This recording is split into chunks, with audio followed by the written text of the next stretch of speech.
Ceci n'est pas un spectacle. Ceci n'est pas une fête. Ceci n'est même pas une manifestation au cours de laquelle on crierait bien fort des slogans, on porterait bien haut des calicots. Ce n'est sans doute qu'un petit moment, une petite capture de votre temps, une minuscule colonisation de votre espace, une intervention toute simple dans votre vie de passant, dans notre vie qui passe. Parce que, depuis toute une année, notre espace à nous s'est réduit. Notre temps d'existence dans vos vies a diminué, comme peau de chagrin, parce que depuis toute une année, nous devons faire face ensemble à une terrible tragédie.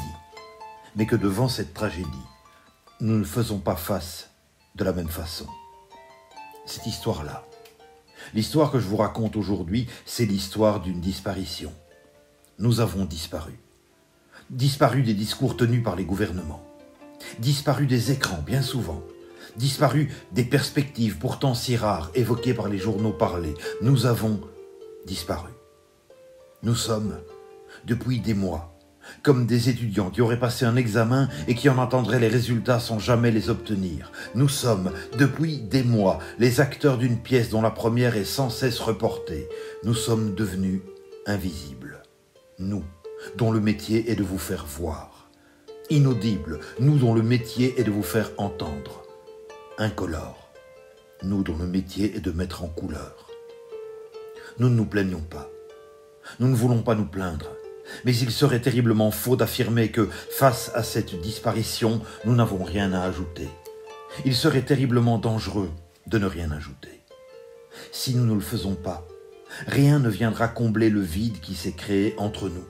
Et la distance physique à laquelle nous sommes contraints deviendra distance sociale. Nous sentons tous qu'un fossé s'est creusé. Un fossé qu'il nous a fallu combler de technologie, d'écran, de toute cette consommation effrénée dont nous savions déjà qu'elle nous menait à notre perte, à tous. C'est pour cela que je vous raconte cette histoire, pour que le fossé ne devienne pas trop profond. Peut-être penserez-vous qu'une histoire racontée n'a jamais changé le devenir de l'humanité. Je crois que vous auriez tort de penser cela. Les histoires sont au contraire la trame qui tisse la vie des humains depuis qu'il y a une humanité. Sans elles, sans les histoires, qu'elles soient théâtrales, cinématographiques, peintes ou sculptées, contées ou chantées, sans les histoires, il n'y aurait sans doute pas d'humanité. Sans les histoires que l'on nous raconte, nous n'aurions pas d'histoire à raconter. Et celui qui n'a pas d'histoire à raconter n'a pas d'existence.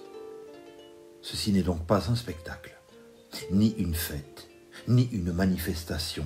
C'est un rappel, le rappel de notre existence, de votre existence, et de l'importance qu'elles ont pour nous et pour le monde entier.